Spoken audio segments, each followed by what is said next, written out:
Have you always dreamed of owning and working your land? You need just the right tractor. The TYM line of tractors are the toughest and most versatile tractor for all your jobs. Drive your dream. Visit your TYM tractor dealer today. TYM Tractors, the stuff dreams are made of.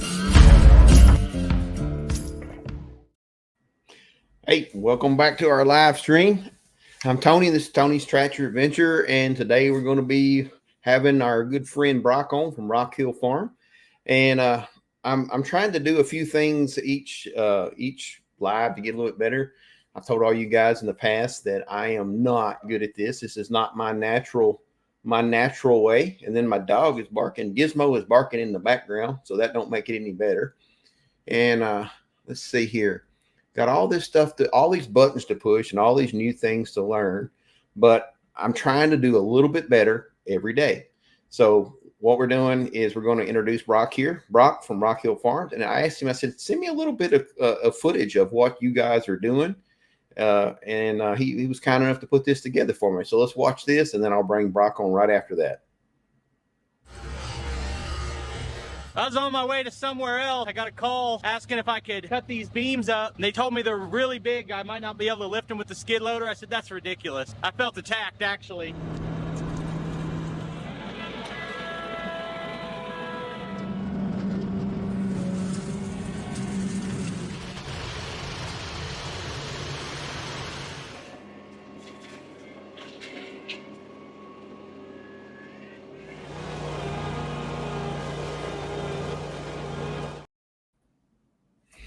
Hey, so let me let my comments up. Let's see here.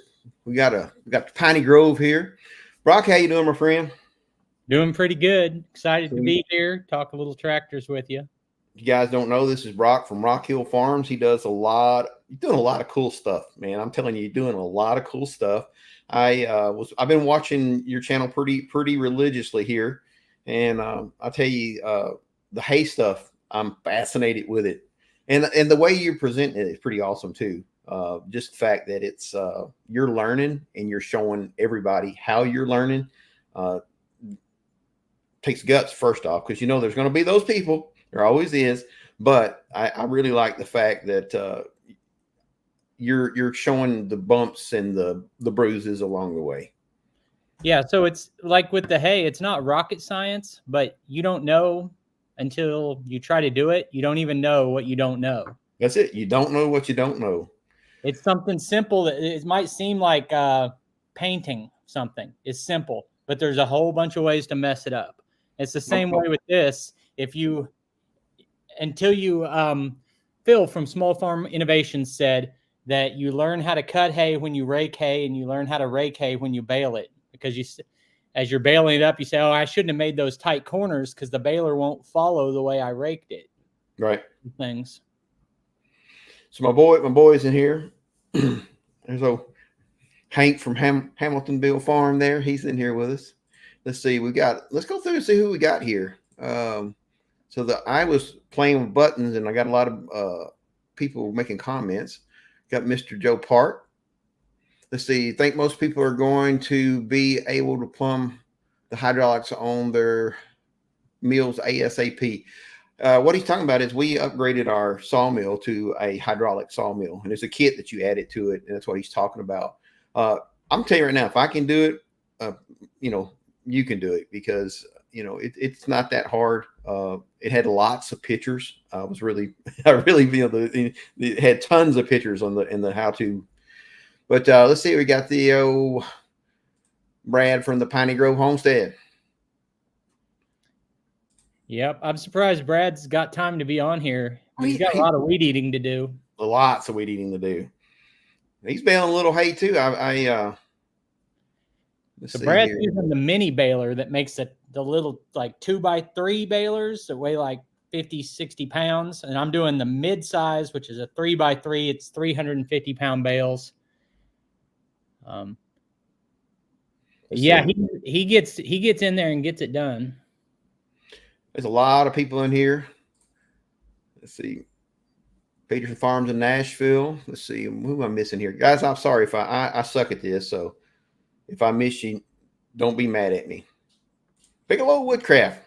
He is another sawmiller, and I've been trying to get him to come up here and do a video with me because he actually knows stuff about sawmilling.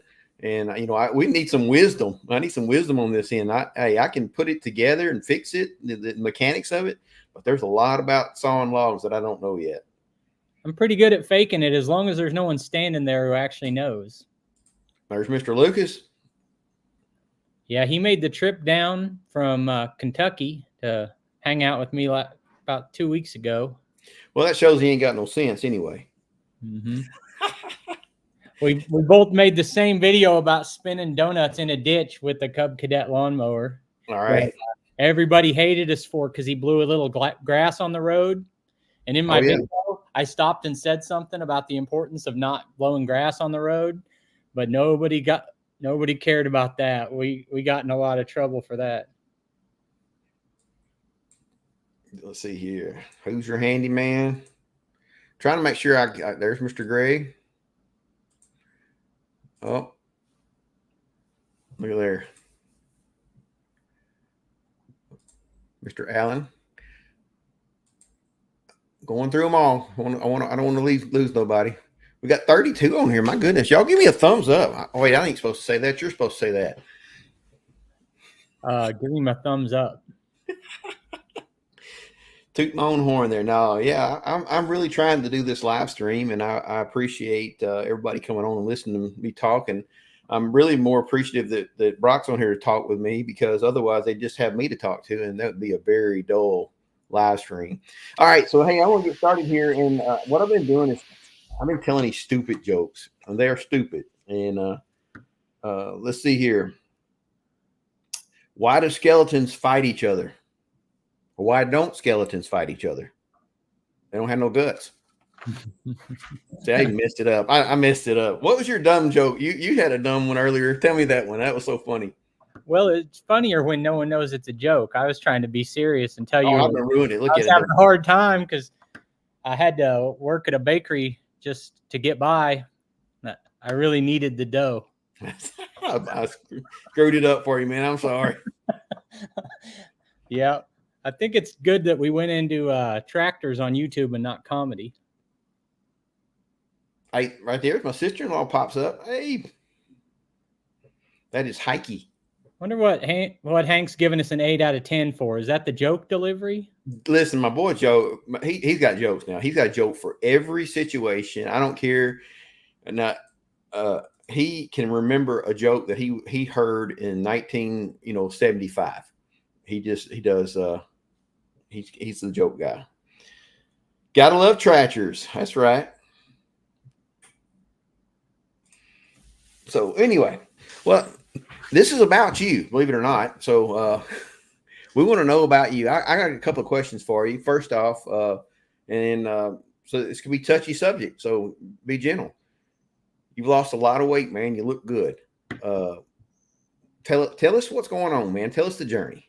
Yep. So started at 288 pounds, and I'm supposed to be, what I do for a living is work outside, make videos about working outside.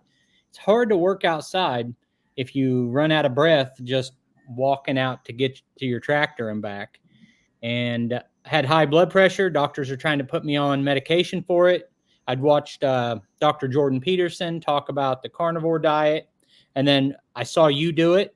That was actually, I had thought about it and I hadn't done it. And then I saw what you were doing and decided to do the same thing. And I dropped my blood pressure from 150 top number to 120 in about 3 weeks. And now we're 6 months in and my blood pressure sits at like 106 over 70. And that's good. That's really good, man. You're like, that's your rest rate? Yeah. I'll sit and let it rest, which is what you're trying to do. And then I've dropped from 288 to 205 pounds today. So 83 pounds in a little under 7 months. And it's not really a vanity thing about how you look. It's about the energy you've got to go about the work you need to do every day. Because I'm just like you, I've got a sawmill, I got a property to take care of and equipment to maintenance and all this different stuff you have to do as a property owner, and you can't split firewood if you don't have any energy. I mean, I think you're the same reason that I did it. I didn't do it for vanity. I was diabetic. My blood sugar just kept trending up, and then finally, it got to the point I went in the doctor. He's like, "Look, you got to go on the pill. You're diabetic now. You got to do something."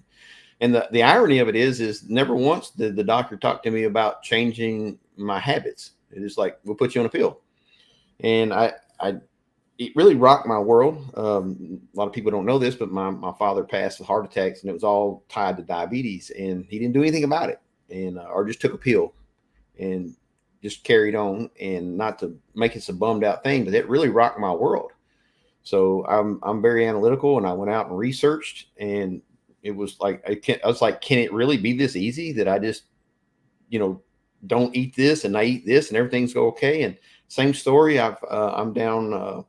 My highest weight ever was 285. And now this week, I've weighed 199 pounds 2 times in a row. So that counts. You got to have 2 times. You don't 2 times in a row, it don't count because that's just water weight. So I've been hard on myself. But first time that I've been under 200 pounds in a long time. So my blood sugar I'm no longer diabetic. I'm no longer, I don't have high blood pressure anymore. I know there's a lot of men in here, and a lot of the men in here are our ages. I'm probably the older one here, but prostate problems have just went away. Don't have to take a pill for that no more. And just overall stamina. Another big one was heartburn, indigestion. Absolutely. Waking up at night like I'm going to throw up and have to go sleep in a chair. All that stuff that comes along with just being unhealthy and overweight. And I guess I jumped into this just saying my results if someone's watching and they're having the same problems and they want to do it, I didn't say anything about what I'm doing, which is the carnivore diet is just basically eliminating all carbs, just eating animal products. I think the best, and I never thought I'd be making videos talking about what I eat, but when you see something, that's not what I'm here to do. But when you have a benefit like this, you feel like you got to say something. And so what I've found is, you don't want any processed foods, and carbohydrates aren't your friend. And so what that comes down to is a diet where you just, I'm just eating beef almost exclusively and black coffee. For 2 years straight, I have eat meat. I've not eaten a vegetable or fruit. Basically meat, water, salt, eggs, bacon, pork, fish, beef. That's kind of my thing. I'll eat a little bit of dairy, like I'll eat a little bit of cheese and butter, but mostly just beef. So how old I am? 55 years old. Be 56 here in a minute. And I'm 43. So I got you a little over 10 years. And I'm he asked again how tall. I'm 69 inches tall, so just 5 foot 9 inches. And I think you're like a giant. I'm 6 foot. Right. So it really doesn't matter about your age, and it doesn't really matter, how tall you are. If you're a type 2 diabetic, there's really no reason to be that. You just eat an all meat diet. And 2 years into this that I've been doing it, and I have my blood work is perfect. I don't have any vitamin deficiencies. I am bench pressing more than my weight now at the gym, and I'm doing pull-ups, things that 2 years ago I would have never dreamed of doing. I can pull my body weight up 20 times in a row right now, and then come back and do it more and do it more. I'll do 4 sets. And I mean, last time I did it, I did 42 reps in one set, in one exercise, 4 sets of however many I could do. So 42. I know we probably don't want to stay on this topic the whole time, but Brad's got said that his wife wants to know about cholesterol numbers. And I'll go quick answer to that. First is search Dr. Ken Berry and the cholesterol, and you'll find videos on it. And you'll find that they've known for a long time that the cholesterol that you eat doesn't have much effect on your blood cholesterol, and that cholesterol is not a serious marker for heart disease the way they used to think it is. Yeah, sugar is really the evil thing here, but they want to blame it on if you eat a buttload of sugar and a lot of cholesterol, then them two work together against you. But if you just eat meat, your cholesterol doesn't do anything. I heal faster. Yeah, I don't want to stay on this forever because we're a tractor channel, but I had to ask you, man. You look good, dude. I was watching your video today, and I was like, man, he looks healthy.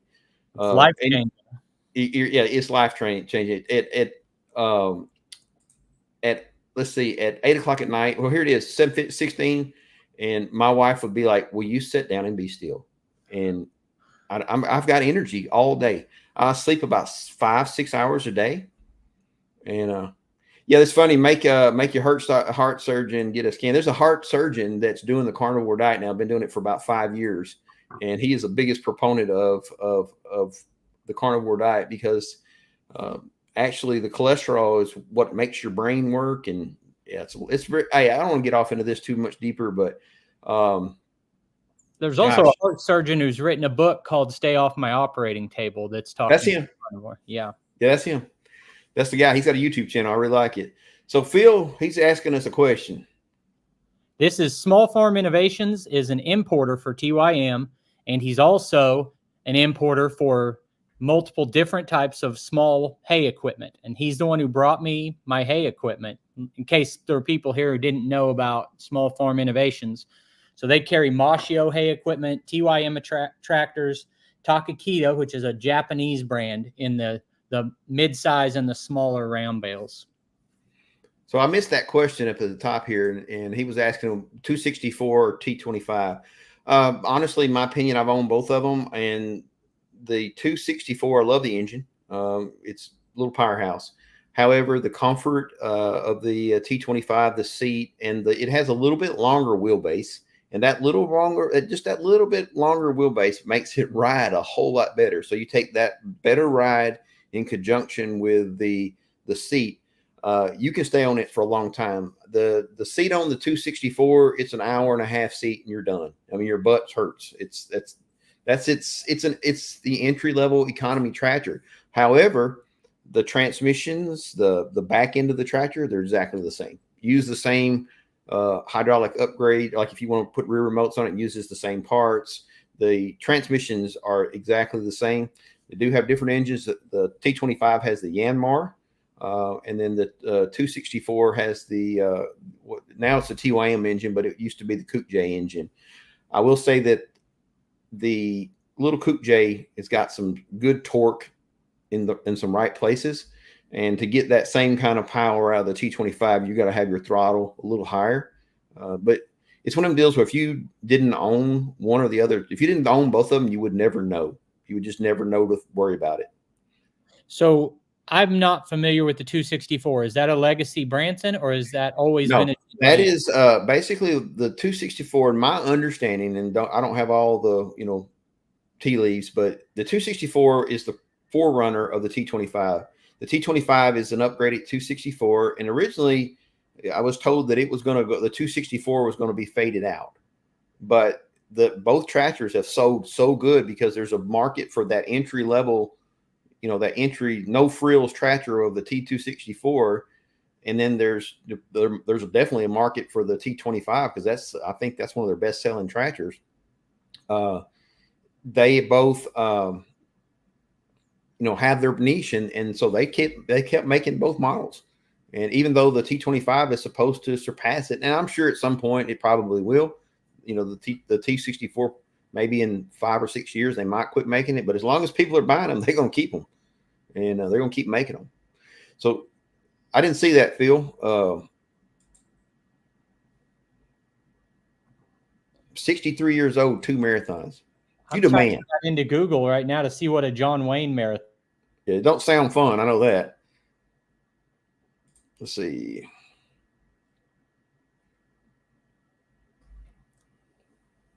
Oh, Scott here. I see him every farm show. We go to the National Farm Machinery Show, and he's always up there. And Air Force guy, super guy. I always look forward for him and his dad coming up talking. He's down 50 pounds. You go, brother. 50 pounds. So I lost my connection for a second. Who were you talking about?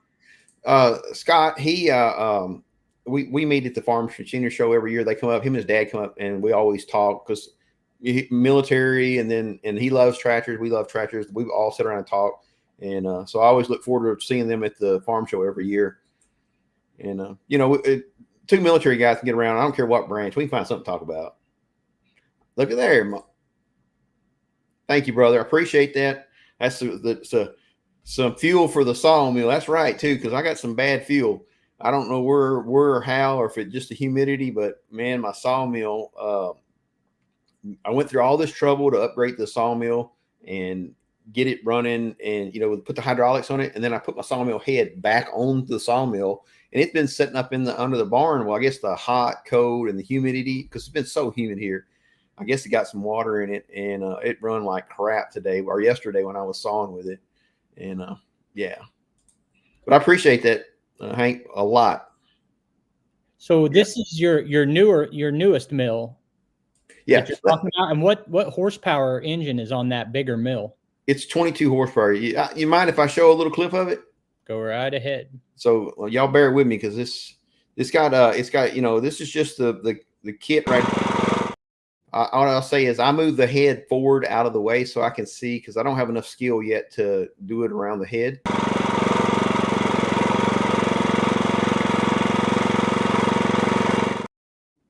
And I think there's another. Oh, dog. Up.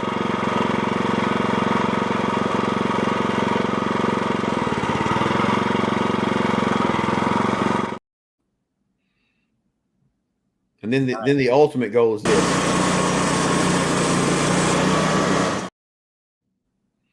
That's the ultimate goal there. But yeah, that's what that on the bottom of that kit there is or on the bottom there's a small 5 horsepower Briggs and Stratton built into the frame now. It bolted all this in. It's all bolt on kit. But I did have to tear the sawmill completely down, because I built mine up on piers, and I didn't use the legs. Well, you need the legs because that stuff hangs out the bottom.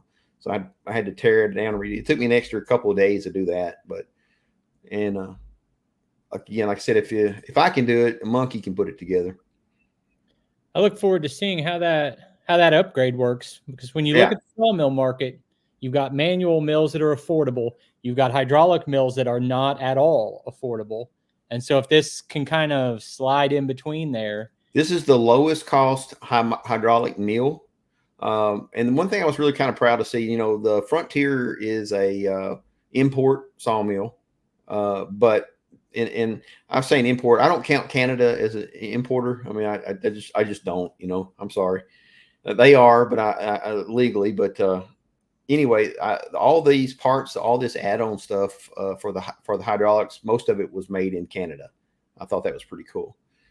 So let's see here. Run Seaphone. Well, I do. I run Seaphone and Lucas, but I either somehow got, you can go to the gas pump, and I go to the same gas pump all the time.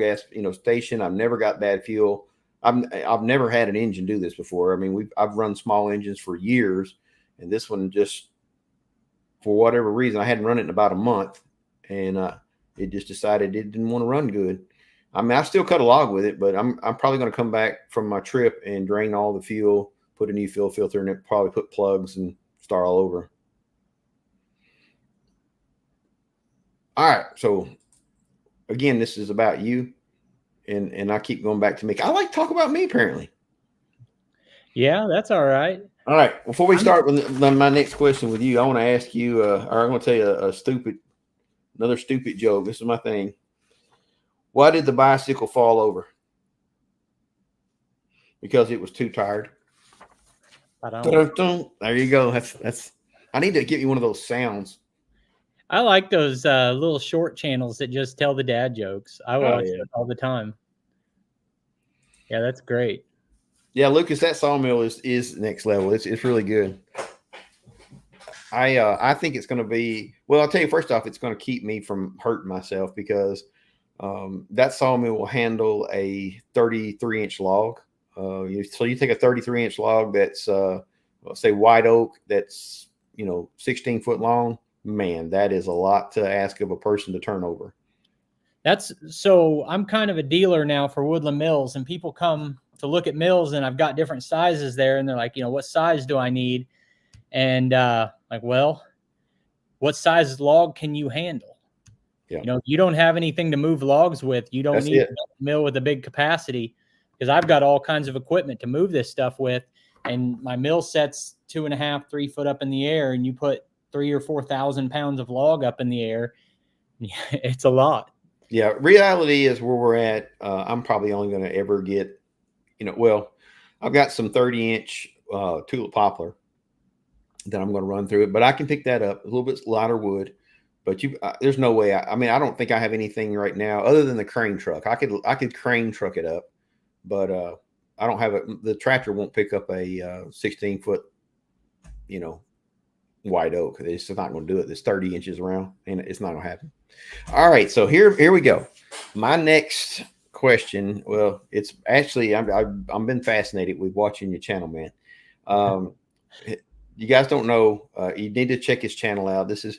Again, I guess I need to reintroduce you because a lot of people are here that wasn't here at the beginning. This is Brock from Rockhill Farm. He makes good content. And right now he is doing small haying. And I'm totally fascinated with it. I've always been fascinated with hay and doing hay. I just never had the need for it. So I might need it in the future.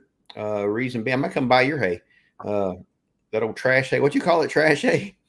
Yeah, so there's a lot of people who are real particular about how the hay is treated, and horse hay is different. And around here, nobody really cares. They say it's, just fine. But I do need to fertilize this year. That's all part of the learning process. Go down to the co-op, get your soil tested. I bet them people are saying that they eat their food out of a box. Probably so. Their horse eats better than they do. Yeah, probably so. Mm-hmm. So right now, what I've got is 114 round bales. I've seen that, man. Got to get them. You need to go watch that video. And what I did yesterday was find out if I find a buyer, how many of these can I transport? If I can only haul 6 at a time, I've got a problem. But I'm able to put 26 on my trailer, which weighs about 9,500 pounds for 26 bales. So I could deliver them fairly well if I find a buyer. Hey, David, I have I always use ethanol free. It's just, crap happens. Let's see, just milled. Lucas said he just milled a 16 by 16 log. Need to have to put with him. I'm looking forward to seeing how Lucas got that up there. He's got a BX that'll lift about 700 pounds. That's right. And he's got some rear forks on the back of it, but I'm looking forward to seeing what he did. That's the reason that I've got a TYM tractor, is I went around and looked at every model of tractor in the 50 to 60 horsepower range. There were a lot of factors that led me to going with the TYM, but big one was it just picks up more. And when you're dealing with logs, you've got to have that lift capacity. Back to the hay, because that is fascinating me. You're starting out. You're from basically from ground zero. You said you used to watch your neighbors bale that hay. Mm-hmm. What would be the biggest thing? Say I'm going to start doing hay in the future. What do I need to know? What do you wish you knew before? I don't even know how to answer the question. That's how illiterate I am on hay. Well, I'm still in that process of finding out. So a video I did like a month ago, I went on location where they had a mini round baler, my size round baler, and then the smallest of the more traditional 4x5. And we were trying to compare, what do these cost? How big of a tractor do you need? How much property do you need? So if you have like a 25 horse tractor, you don't have many options. You're either doing an old square baler or you're doing the mini. Tractor like mine could run that 4x5, but that's kind of pushing it. And a lot of people are commenting on my videos right now saying that using what you're using is dumb. It's a waste of time. Get a real baler, all this stuff. Okay, so you're going to need a 70 horse tractor and a $60,000 baler, and you're going to spend $100,000 when if you've just got 5 acres, these little mini round balers will still do the work, and you can do it with a little tractor. So the first question is the size of your property. Yeah. When people say stuff like that and call us dumb on here, I think they're just trying to compensate for the size of their implement. I'm just saying. Yeah. So I'm still not done comparing. I think that for someone who's got 20 to 40 acres, this 3x3 baler, you're talking about a baler that's like $23,000 as opposed to $60,000. Right. You can get the little ones for 10. So I think it's got its place. I mean, first off, there's a whole new movement of people that are doing this 15 acres of land, and they're getting goats or one or two cattle. So they're getting livestock, and there's this new niche for, they don't need a daggum 1,000-pound round bale, but they could handle the 300-pound round bale. And they don't have enough land to have hay themselves. So they're going to have to buy it. And I think there's a niche there. I think people that don't see that are probably short-sighted. And so to me, it comes down to between the equipment I have and saving money by getting an old, like 50, 60-year-old square baler that you need some expertise and some repair skills, and you need to be able to jump in and get it running again before it rains if something breaks. Mm-hmm. So those are the two things I'm comparing. So I've traded for an old round baler or an old square baler, and I'm going to be trying it too. All right. Got a question there for you. What am I baling for? So I hope to have some cattle at some point and grow my own food, but I don't yet. I'm easing into the whole lifestyle. First was learn how to run a tractor, learn how to bush hog my own property, cut firewood, all these things I'm learning. What I've learned now is baling hay. But what it comes down to is you've got this piece of property. You want to make use of it somehow. I want it to produce a yield, produce income. Not just, I mean, for a while, Brad was mowing his 20 acres. Like you don't want to just mow it. So currently, right. I mean, that's a waste. Currently, I'm baling it and I'm trying to sell it. So Hank pointed out too, there's a lot of people that are getting into it. And again, I think it's that niche market that the people that are looking forward or seeing. You don't need to have a ton of big equipment to make some money, as long as you've got all these new people coming on with these farms, because they don't have the ability. Somebody's going to have to get that hay for those people that's got 3-4 goats, or a couple cattle, is it still cattle if there's a couple? I think so. And the other thing about the smaller bales is that you might have some goats and not even own a tractor, but I can deliver this hay to you and you can roll them. They don't weigh 1,000 pounds. You can roll them into the pen when you need to feed another bale. Yeah, they've got those deals where like you can pick up, you put them back of like an ATV and hook into those and unroll them. Mm-hmm. That'd be really light work. So here, let's see here. Wheeler Farms, negative comments still bump your videos up the YouTube chain. So when are you going to get the square baler? That's why, I tell you what, I am totally fascinated with hay. I wish I had a big pasture to cut, because it's something that does fascinate me. So I might have videos running that square baler next week. I'm not sure. So I traded a log splitter that I had for a square baler. I had plenty of log splitters, but not any square balers. So it was a pretty good trade for me. And, but I'm worried whenever I went and got it, it ran. We used it on my little John Deere, and I'm worried I won't be able to keep it running long enough to bale a field, because I've never even been around square balers. And I made the decision. I've got limited space. I've got tons of equipment. I've got the sawmill and all the firewood stuff and all the tractor stuff. I made the decision to pull that square baler out, and it's been getting rained on. So I'm probably going to give it a try behind that little 2 Series John Deere next week. Even though the TYM would be better for it, I want to see how well that tractor can handle it. So I would say it's going to do it next week. I've seen, I don't know your particular square baler, but I've seen, like I've seen people do square balers on like a 8N or 2N, maybe a 600 series old Ford.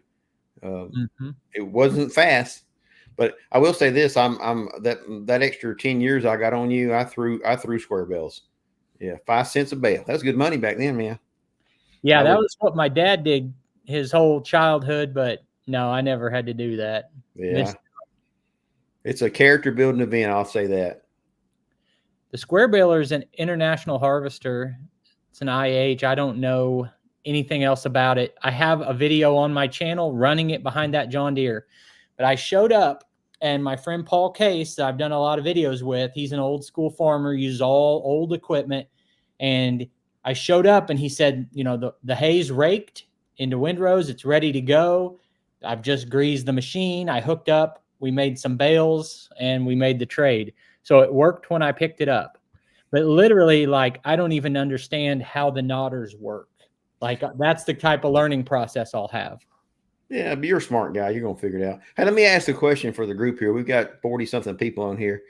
Do you guys agree with me that there's going to be, as time goes forward, this is my hypothesis, is there's this whole group of people that have worked in the city, they're done with it. They're tired of all the hustle and bustle. They're leaving, they're retiring, they're coming back, buying 15, 20 acres, and they're getting these little hobby farms, and they're going to have animals, tons of animals.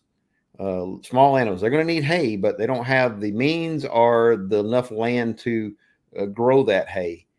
I think that you have a future doing what you're doing, and I think it's going to be a moneymaker. And I think you can add. You said you're going to. I watched your video today. And you said you're going to charge $20. I think because of the size, that's the premium. You know, you got two premiums. First off, the size that most people can manage. That's about that 300 pounds is probably about the largest. Was it 360? You said? Yeah, about That's that. the largest. That's about the largest somebody could handle pushing around on the farm by themselves. So that's a premium niche right there. I think that needs to be taken into account. And then on top of that, if you do go ahead and fertilize and bring your grass up to the the premium, then you got two premiums. First off, it's manageable in size, and then also you can say, hey, this is premium. But I've seen people that say it's premium, and it's just hay.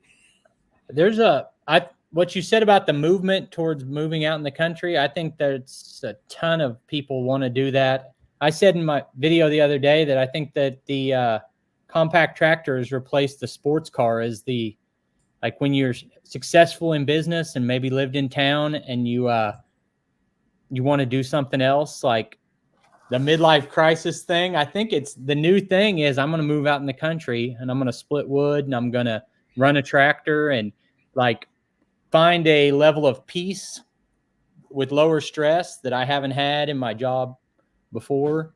I think it's a big movement.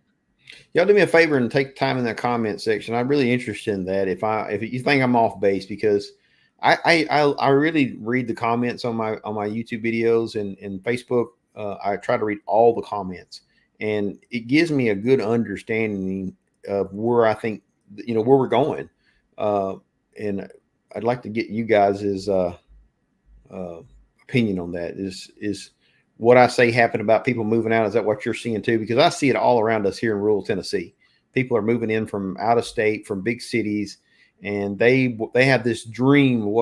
First off, they come here having a dream of what they think country life is, and then some of them are rudely awakened. But you get if you get 32 big animals on your farm and you ain't got no friends, well, guess what? You're never leaving that farm ever. And so, and I think about that's why I'm able to have a successful YouTube channel to the degree that I am, because when I watch my own video and I'm walking around in the field and I'm like, man, look at the way I rake this corner. I'm never going to be able to pick all this hay up, and I need to rake different. And I'm learning. I think, man, a lot of people, I wonder why they don't watch someone who's got a bunch of hay experience and they're doing it at a higher level. And with everything I do, I'm learning. I don't know how to sawmill, and I'm making sawmill videos. And I think that it's relatable to the other people because there's so many people who've never had a tractor and they've bought one. Almost every tractor purchaser now, I'd say probably 80 to 90%. I'm probably going to lean really heavy towards 90% are first-time tractor purchasers. I actually had a guy comment on a video or email me on a video or about a video and a question. And he was like the first person that I've talked to that actually grew up on a tractor in a long time that, he's just had a quick question and it blew me away because I just don't get people that call me and have understanding. I have to like start out at a really low level and work my way up to explain them. And he's like, I got this. I just want to know how much pressure did I put here? I'm like, okay. Yeah. So I tell people, man, this is there's a lot of work that goes into making YouTube videos, but man, is this the best job I ever had. Isn't it though? Go outside and just enjoy nature. And we lost him. You guys hit me up with a comment. Let me know that this thing's still working. We lost him. He's on Starlink, so I don't know if we're pretty solid internet here. He's coming back. He faded out there, man. Yeah, about every 15 minutes. I'm on Starlink now, and I think Elon Musk probably is monitoring our stream right now. Probably getting ready to shut us down if we say something. Surely not. So Scott's got a pretty good sized hay operation, and he's a very rational guy too. So he's probably somebody you could listen to. Yeah. So a lot of people are saying I should be using a different type of rake, and the only thing is they could be right, but also like the traditional V rakes that I watched being used made a really big windrow. And this pickup on this baler is really small, so I have to make a small windrow. Yeah, I noticed in your video sometimes that there was some of the hay pushing out to the side that you couldn't get it all in. It was just a little too wide. And I think Phil from Small Farm Innovations is going to bring a different hay cutter down. The hay cutter I'm using is really old, and maybe he can walk me through some of that. I'm sure that it's like an art, I would imagine. If you do enough of the little things right, probably it's going to be better overall. So that could be out of adjustment. Basically, when you don't have that hook to the tractor, it's setting on the wheels. Your tines will all be just touching the ground. And it's 3-point, so you could lift it up in the air, but mainly like the height of the wheels and the height of the rakes is about the same. So they're scratching the ground if you have the wheels setting on the ground. It was down too far. It shouldn't be scratching the ground like that. But if the wheels are touching, it will be. So one of the things I've seen that working things out in my head is when you were tethering and you had the cam set up where it was throwing further to the back.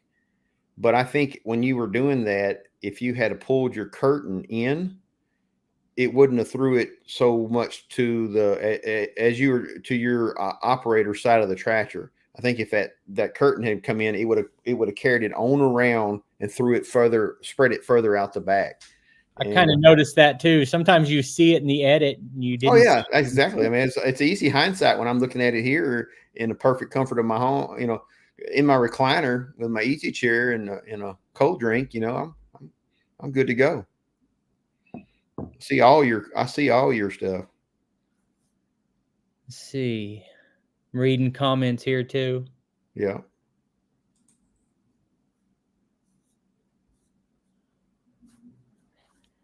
All right. Yep, got that round bale this week. I got to do a lane shark. That thing was pretty neat. We went pretty light on it. We did the install of a WR long kit on a Coyote tractor, and it gives it continuous flow. And I'm looking at maybe testing one of those out a little bit more. Got the Bommalite mini skid steer. That thing is pretty sweet. Yeah. I don't know if you ever really got to use a mini skid steer much. I haven't. I've seen you do wheelies on one though.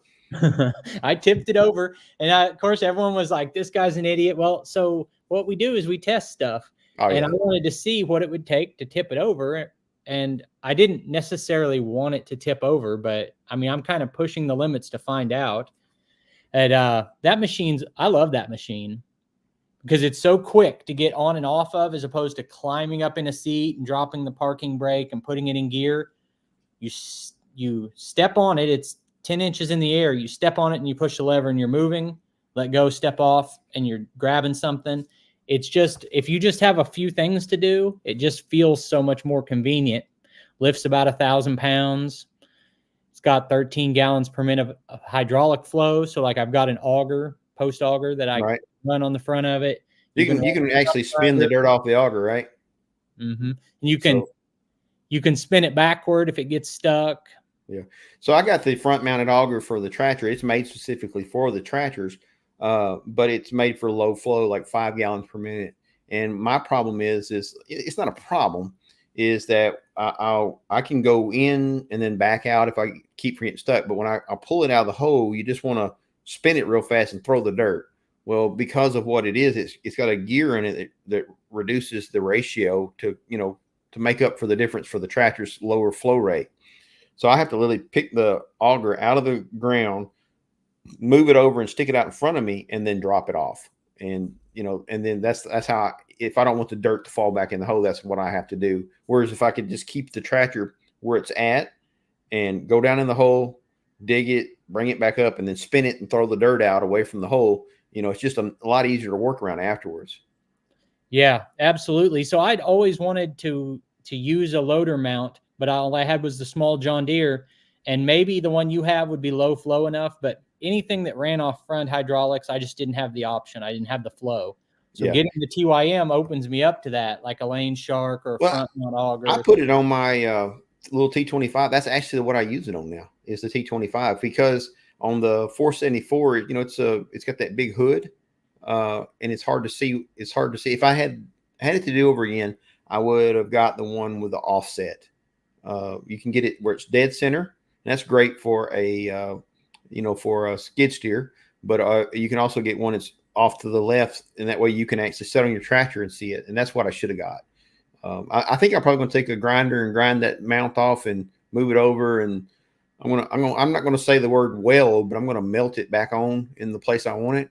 So that's what I'll call it. I'll melt it back on. Yeah, it helps to have a second person when you're using those for visibility. Question for you on that, the max height on the mini skid. Yeah, it's like 6 foot. I'm not a Baumolite dealer. It's what the standard kind of YouTube thing. They send me stuff so that I can make videos about the stuff. Right. Same with us. And they're awesome. They really believe in their equipment. They'll send us stuff. And that's really the last time that we hear from them, unless they want to send something else later. And that's what'll happen is they'll send us something to demo, and with no strings attached, we'll demo the crap out of it. I mean, I think me and you both push stuff beyond what it's rated. My mulcher says it's rated for 6-inch trees, so I figure a 12-inch tree should tell the story, and back into whatever you want to back into. And I've never torn all of the Baumolite stuff that I have is still completely intact. The only thing I've broken so far on a Baumolite is I knocked one of the cutters off of the flail mower, and I run in some logger in the past was really nice to me and left a piece of inch diameter cable laid up around a tree, and I backed into it with the mulcher and broke 2 teeth off. But I mean, that's just 2 little teeth. I unbolted them, put new ones on. It was good to go. So I had the Baumolite 3P24 articulating stump grinder. I ground out 100 stumps with it, had a skid steer mount trencher, and now this mini skid steer with auger and a grapple, all been great equipment. Someone asked about the lift height on it. It is only like 6 feet. You think of it, those kind of capabilities wise, as being like a subcompact tractor, 1,000 pounds, 6 foot in the air. But it has advantages that only a skid steer has, that you can spin in a circle without moving. So I can go inside of my Quonset hut with a log and turn.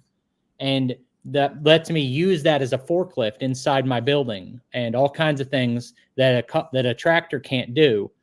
Now, it's also limited, like you said, lift height, lift capacity. It's more like a subcompact tractor. But tight spaces, convenient. I thought that's just going to be like a gimmick for me as not someone who's doing landscaping residentially, but I love that machine. Right.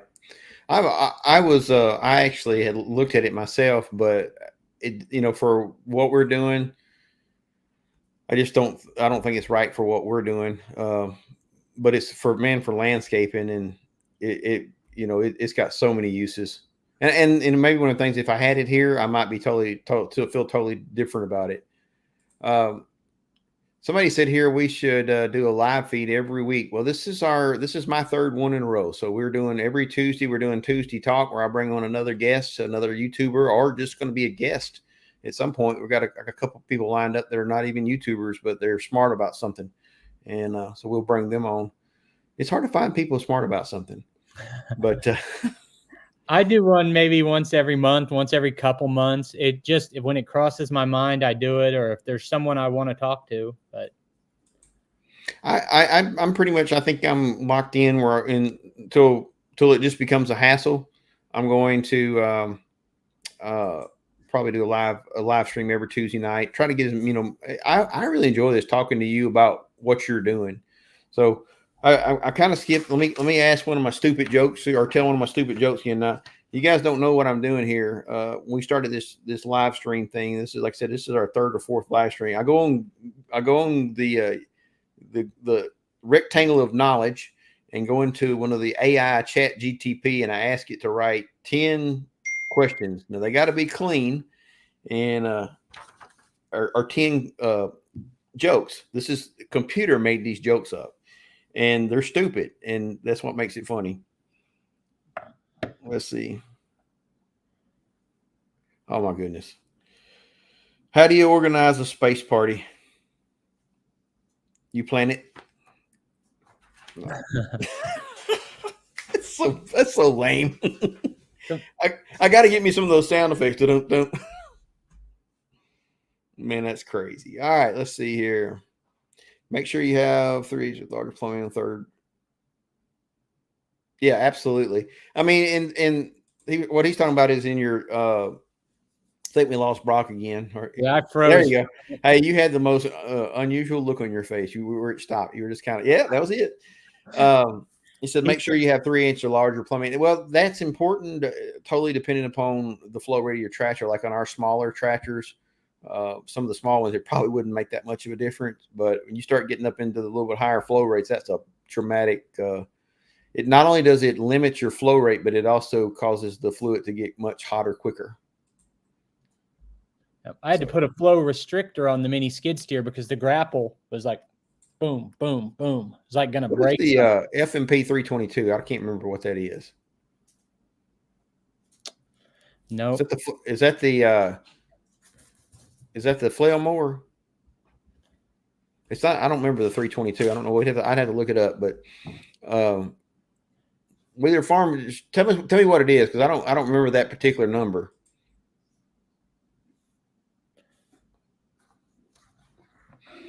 Brad's asking about Chad's coyote. Yeah, I threw that bar a while ago, but I thought you were ignoring him. Yeah, coyotes are great. It's about the same size as that TYM, lifts about 400 pounds less. I did a top 5 tractor ranking video in that size range. I put them 4th. They're Korean. A lot of things remind me about the TYM, fuel placement, different things. It's a good machine. Good idea. He did something to the deck. He's ran over some things that I think he didn't put on video. That's a good idea. Interview some of our viewers, some of our long-term friends. I don't call you guys fans. If I've commented back to you for the last 3 years, you're a friend now. I love when we go to the tractor shows and I put faces to names, and that's awesome. I've met a lot of cool people through YouTube, and there's a lot more of us than you would think. You think the world is coming apart, but it really not. There's a lot of great people in our country. So yeah, Doss Farms, I was familiar with his channel. I'd watched his videos and then found out he lives like 20 minutes from me. And he's on here commenting now. Go ahead and tell us what you did to jack your deck on your tractor up, Chad. What'd you run over? Yeah, you absolutely do. Whenever, like I said, I'm reselling these sawmills and stuff. And what that means is people are coming to the type of person who will buy a sawmill is coming to my house on a regular basis. and you Right. ask questions and find out there's a lot of people just like me and just like you out there that just maintaining some property and Decent people. yeah, really enjoy that part of it. Well, let's see here. We got time for one more dumb joke. It's always time for another dumb joke. Oh, that was too dumb. I can't wait. I'm blushing just reading that one. Let's see. How does a penguin build its house? It glues it together. I don't even know if that's funny or not. Igloo. All right, that's it. We can't do no more of them. I've run out. 3620. No, I have not had any time on the 3620. Corey asked about that. The 3620 is going to be on the same frame as the 2515. No, take that back. It's going to be on the same frame as the 4820 and the 5520. Yeah, that's a bigger one. It's going to have, it's basically kind of the same principle as like the 2515. It's a lower horsepower tractor in a bigger frame tractor. So probably the engine is going to cost a little less money. That would be a really big consideration for me is if it was only $2,000 difference, I would probably go with the biggest size I could afford. Because I don't see any, I understand the gain for the 2515 because it's a larger frame tractor, but it's 25 horsepower. And what that's doing is getting you good lift capacity on the front and rear, good pulling capacity, decent hydraulics, and you're not having to deal with Tier 4 emissions. However, when you get to that 3620, unless it's just a huge price difference and I don't know the price difference on that between the 3620 and say the 4820, I don't know. I just don't know. I don't know if it makes sense to me or not. What's your thoughts? If I was buying a tractor today and I wasn't doing YouTube and I just needed, I think I would buy a 2515. You can get it for $20,000. Right. That'd be my number one choice because you're getting the lift capacity at a minimum cost. And no Tier 4. If you're not, like, I talk about equipment for a living, so it kind of justifies it in some way to go bigger. But yeah, to me, to not have the DPF, mechanical fuel injected, 2,200 pound lift capacity, $20,000, that's where I'm at with it. But then, like you said about it's only a couple thousand more. It's like, well, you get the DPF filter, but it doesn't regen much. You can go just a little bigger for a few $1,000 more. That really wasn't my point. I was using the 36 or 2515 as an analogy. The 3620 it has the DPF, so it's basically you're not getting the benefit of not being Tier 4. You're basically just getting a large frame tractor with a lower horsepower. Because that same frame tractor will handle it. Goes all the way up to 55 horsepower. So you get a little bit smaller tires, which gives lets it pull, and then so that's my thought on that. If it's a big savings and you only need 36 horsepower, then that's fine. But if it's not a big savings, I'm not seeing it'd make me really have to. I'd have to search me a really good reason to get 3620. I would probably go 4820. Yeah, and I've done, on the 25 horsepower thing, I just listed it as a reason to get a 2515 because it doesn't have the DPF filter. But I've done a video with my. We lost him again. While he's gone doing his Starlink thing, said 10 horsepower on the 20. Would it pull a turbo 7? I believe it will. I pulled it with a 14, no problem whatsoever. Matter of fact, you couldn't make it stop pulling. Lost you again, brother. Yeah, I was basically just saying that talking to dealers, I don't think they're really having these tractors come back because the DPF, the regen, the emission system failed. I mean, I'm 400 hours in of just brutal work, and I don't have any. I've never my 474 has never regened ever, and still runs like it did. I mean, cranks on the first, no issues at all. I think we've turned it into the boogeyman a little bit. Well, it was a boogeyman when it first started out, but it's been fixed a long time. You remember? Well, you probably don't remember, but maybe I guarantee some people in this that remember when emissions was 1978 or 77 when the first emissions come out on car, and people were like, oh, it was terrible. I mean, cars lasted like 25,000 miles and they're done. And now you don't think twice about getting over 100,000 miles on a car, and the emissions seem to pretty much work the whole time through. Yep, I agree. Yep. Back to that 13620 is, again, those lift capacities are identical to the 4820 and the 5520. And like I said, unless there's just a giant price, reduction, I just don't know that it makes sense. Because, you're limiting yourself what you could do as far as, I think he said he had 10 acres. But I'm pretty sure he said he had 10 acres, and that's a big tractor for 10 acres. It's about basically the equivalent sizes of your 574. Which I've been really happy with that machine so far. Man, when you go up to a cab, I know you don't do the cabs. I get why, but it's in my future. When you're baling hay, or if you bush hog a big property, that's the day you appreciate the cab. Right. Let's see. Trying to get through here.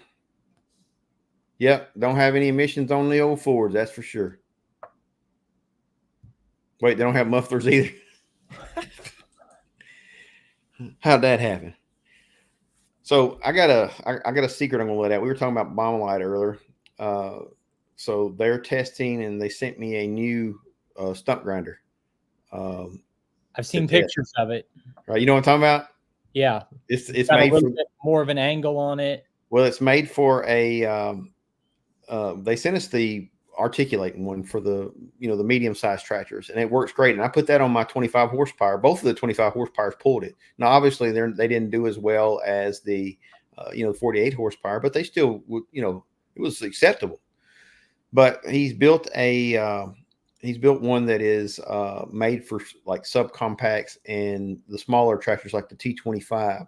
So I gotta go on a trip here this week, and then right after that, I'm gonna get back. I can't wait. I'm gonna be on this trip for a week, just worried to death about when I get back, so I can put this stump grinder on and test it, because I want to test it on the T25, because it's really made for the like the BX series, or the 1 series John Deere, or the even the 2 series John Deere. Those 25 horsepower jobs, and the flywheel on it, the cutter is a lot smaller, and I'm so excited about trying that out. Yeah, he sent me a little video clip of it and said, "Do you have a small tractor to run this on?" I said, "Just a little John Deere." He goes, "That's a little big for it."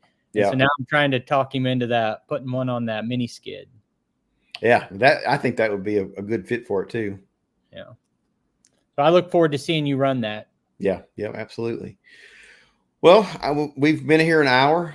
We've covered a lot of topics. I'm sure I'm missing something. You guys, hey, listen, if there's something, there's still 36 of you on here. Is there something you want to ask Brock? I've been telling stupid jokes, and I've been getting us off track. And y'all ask a question there if you got any question for him about hay, his amazing health journey. I'm so proud of you, man. Yeah, it's you too, man. You were an inspiration to me, and no replacement for having energy and feeling good. It's 8 o'clock at night. I got up this morning, and I'm not bragging, but I am bragging. At 4:30, I went to the gym. I was at the gym. I walked through the gym doors 5 a.m. It's 8 o'clock at night, and I'm still rocking. Now, what happens though is I'll get to bed here probably around 9, and I just turn off.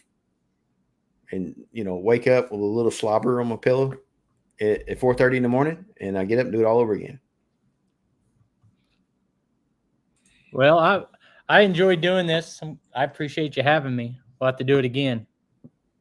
Buddy Greg says, "Great show in spite of the dumb jokes." Well, I think that's going to be my call sign, the dumb jokes. I love doing the dumb joke thing, because this AI thing spits out some of the corniest jokes, and if you had a better jokester that could deliver it and do the timing right, they probably would be more funny.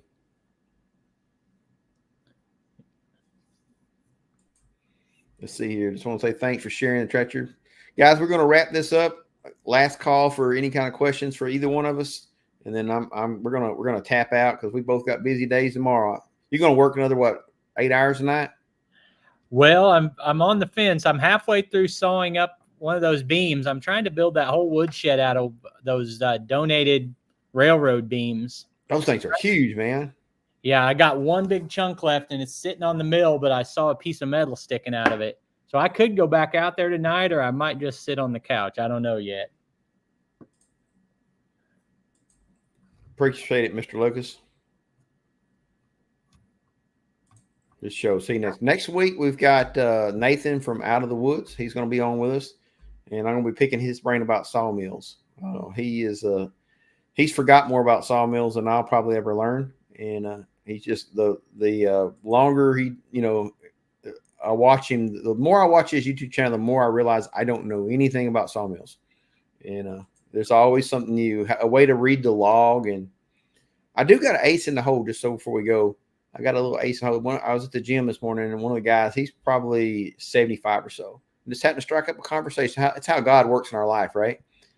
Struck up a conversation with him. Kind of turns out he worked on a sawmill from like birth, and he just got out of the sawmill business when he was like 60, and now he's 75 and he's bored to death. And I said, man, I need you to come to the farm and give me some tutelage, because I could use some of that wisdom.